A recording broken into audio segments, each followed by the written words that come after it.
Bon, je vais pas non plus vous mentir et vous raconter que le Joker est mon personnage préféré de tous les personnages de comic books américains.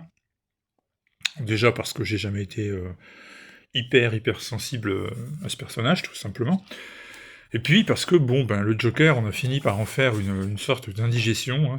Ça a commencé avec le film avec Heath Ledger, qui a vraiment amplifié le phénomène, et puis après, le Joker est devenu une sorte de dingue ultra présent qu'on retrouvait à toutes les sauces, et pas forcément d'ailleurs les meilleurs. Et tous les récits qui mettent en scène le Joker n'ont pas la qualité du Killing Joke de Alan Moore, par exemple. Il y en a beaucoup qui sont très limites, et voilà, donc je suis pas un grand fan, et c'est toujours un peu casse-gueule d'écrire le Joker, parce qu'on l'a déjà plus ou moins tout dit. Il a déjà plus ou moins commis toutes les exactions possibles, et donc quoi inventer de plus, si ce n'est un énième massacre? Bah voilà, bonne question. Alors là, on a affaire à une intégrale qui reprend les 3 volumes de la série Infinite de DC Comics consacrée au Joker, le tout réuni dans un seul album. Alors comme j'avais pas misé sur les 3 albums séparés, du coup j'ai misé sur l'intégrale.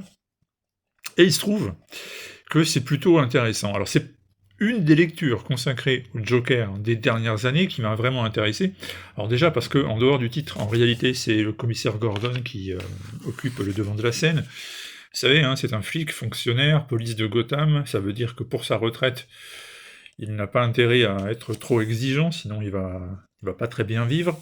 Et voilà qu'un jour, cette charmante créature que vous voyez là à l'écran vient lui proposer un contrat de 20 millions de dollars à condition qu'il s'en aille rejoindre le Joker qui s'est réfugié sur le territoire de Belize, et qu'il aille tout simplement s'en débarrasser, une bonne fois pour toutes, qu'on n'en parle plus, et en échange, il sera payé. Alors le Joker, en plus, il est accusé d'avoir commis une sorte de drame, attentat, carnage dans l'asile de Gotham, mais a priori, ce n'est pas lui, c'est toute une machination, pour une fois, il est innocent, le pauvre.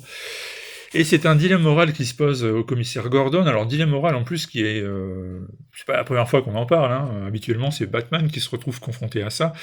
Et puis c'est vrai qu'au bout d'un moment, quand on voit ce qu'il a fait, quand on voit le fait qu'il ressorte toujours aussi vite, alors c'est vrai que la justice ceci, la justice cela, mais enfin, on est quand même en train de parler des États-Unis, un pays où la peine de mort est encore appliquée dans nombre d'États, et on se demande bien pourquoi le Joker est toujours là, et pourquoi personne n'a pris la décision de s'en débarrasser une bonne fois pour toutes. Alors, mon ami Batman, t'es bien gentil, mais enfin, il y a des moments quand même, il faut quand même comprendre qu'on a atteint le point de non-retour. Le commissaire Gordon va-t-il franchir ce point de non-retour? Eh bien, c'est une bonne question, sachant qu'on va aussi rencontrer Batgirl, sa fille, autrement dit Barbara Gordon, et on va se rendre compte que finalement, Barbara et Batgirl, et ça, le commissaire va l'apprendre, le sait en fait.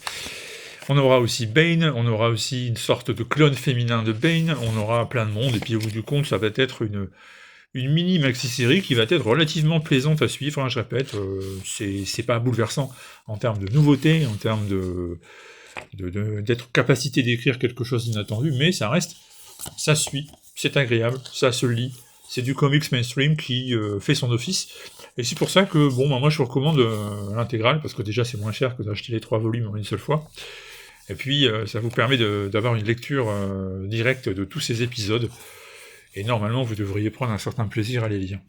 Alors les artistes, bah, vous avez vu, hein, James Tynion IV, qui est un des grands spécialistes de Batman de ces dernières années, Guillaume March, qui n'a pas son pareil pour mettre en scène notamment des personnages féminins, ou des personnages masculins fortement influencés par les années 90. Lui, c'est un dessinateur qui a cette empreinte. Et puis, il y a aussi l'italien Giuseppe Camuncoli, qui est capable d'adapter son style en fonction de ce qu'on lui demande. C'est un des polymorphes les plus intéressants et soigné de l'industrie des comic books actuellement. Du coup, opinion favorable, je répète. Alors, ne vous attendez pas non plus à l'album du siècle ou à quelque chose qui va totalement bouleverser votre conception des comics, mais ça vaut la peine. Et ce que vous voyez là, ce sont des pages dessinées par Frank Avila, que vous connaissez probablement, et dont le style qui détonne par rapport au reste vient aussi dans 2 épisodes, si je ne me trompe pas, vient aussi appuyer l'histoire sous forme notamment de flashback. comme vous le voyez ici, plusieurs années auparavant, à Gotham. Voilà, donc ça s'appelle Joker, tout simplement, mais en fait ça aurait pu s'appeler Commissaire Gordon, c'était pareil. L'intégrale, c'est déjà sorti auparavant en plusieurs volumes, mais désormais vous avez l'intégrale de l'histoire en un seul, collection DC Infinite chez Urban. À très vite.